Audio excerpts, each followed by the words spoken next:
প্রথমবারের জন্য জীবনের মান সম্মান সমস্ত কিছু বিসর্জন দিয়ে আমি সবার সামনে কিন্তু ভিডিও শ্যুট করলাম। মানে আমি কিন্তু খুব একটা অভ্যস্ত নেই সকলের সামনে ক্যামেরা অন করাতে, খুব একটা লজ্জা লাগে কেমন কেমন।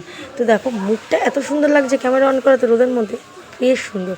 কোথায় যাচ্ছি সেটা তো তোমরা ভালো করেই জানতে পারবে। আর বাসে ওঠার পরে হাতে টাকা নিয়ে বসে আছি, কিন্তু কন্ট্রাক্টরকে কাকু বলে ডাকবো না দাদা বলে ডাকবো এটাই বুঝতে পারছি না। কার কার হয় গো আমার মতো এরকম সমস্যা? এইবার তো বুঝতেই পেরেছো যে কোথায় এসেছি। হ্যাঁ, আমি গেছিলাম রাজপুরের চণ্ডীবাড়িতে, মা বিপত্তারিণীর মন্দিরে। আজকে পঞ্চমী, তো ভাবলাম যদি পুজোর সময় আমার বন্ধ থাকে তাই জন্য আজকে চলে গেছিলাম।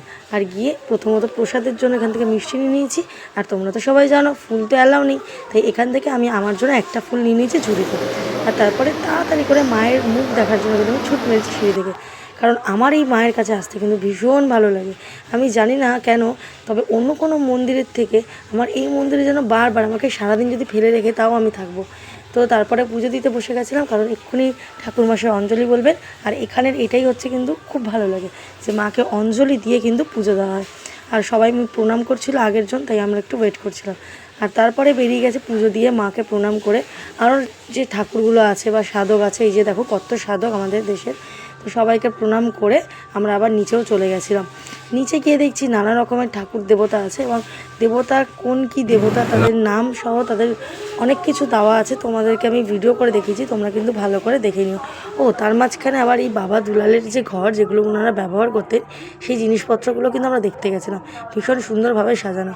আর এই যে ঠিক যেরকমটা বলছিলাম, এরকমভাবে অনেক দেবদেবী আছে, তো তোমরা প্রত্যেকে কিন্তু এই সাইনবোর্ডগুলো পড়ো, খুব সুন্দর লেখা আছে।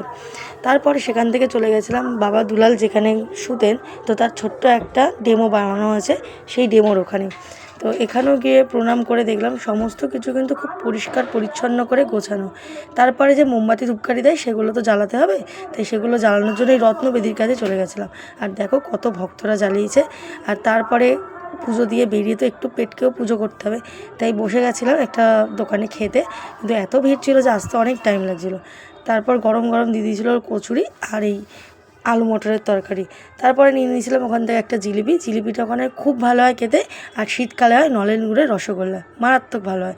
তারপরে বাসে উঠে গেছিলাম, কিন্তু বাসে বসার সিট প্রথমত পাইনি, ভীষণ ভিড় ছিল। তারপরে অটো করে সোজা বাড়ি, আর বাড়ি যাওয়ার পথে পেয়ে গেছিলাম কিন্তু বৃষ্টি, তাই ছুট মেরেছিলাম বৃষ্টির মধ্যে। তো কেমন লাগলো ব্লগটা জানিও।